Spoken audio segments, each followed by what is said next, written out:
वाचीवाल के पास एक सुकून भरा गांव था जहां 8 साल का उमर अपने प्यारे कबूतर के साथ दरिया के किनारे रहता था।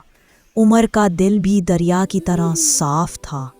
उमर रोज सुबह अपने कबूतर को दाना देता। उन दोनों की दोस्ती इतनी गहरी थी कि वो एक दूसरे के बगैर अधूरे लगते थे। जब दूसरे कबूतरों ने उमर और उसके दोस्त की मोहब्बत देखी, वो भी पुरपराहट करते हुए उसके पास उतर आए। उमर इतनी जोर से हंस पड़ा कि उसकी हंसी गांव तक सुनाई दी। कबूतर भी उसकी हंसी देखकर और शरारत करने लगे।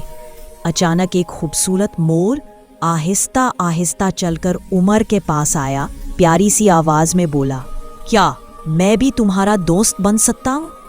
उमर ने प्यार से कहा, दोस्ती सबके लिए होती है, आओ मोर भाई हमारे साथ रहो।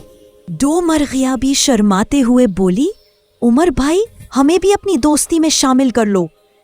उमर ने सबको बिठाकर कहा, हमारे नबी सल्लल्लाहु अलैहि वसल्लम ने हमें हमेशा रहमत और मेहरबानी सिखाई है। सब जानवर बड़े ध्यान से उमर की बातें सुन रहे थे। उन सब ने पहली दफा इतनी प्यारी तालीम सुनी थी। अचानक मोर की जोर की छींक ने सबको हिला दिया। उमर इतना हंसा कि उसकी आंखों से आंसू निकल आए।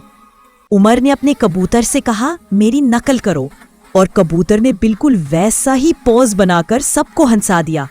शाम ढल रही थी। उमर ने सब दोस्तों का शुक्रिया अदा किया कि इन्होंने उसका दिन खूबसूरत बनाया। उमर ने कहा, अब नमाज का वक्त है, और वो खुद भी अल्लाह का शुक्र अदा करने खड़ा हो गया।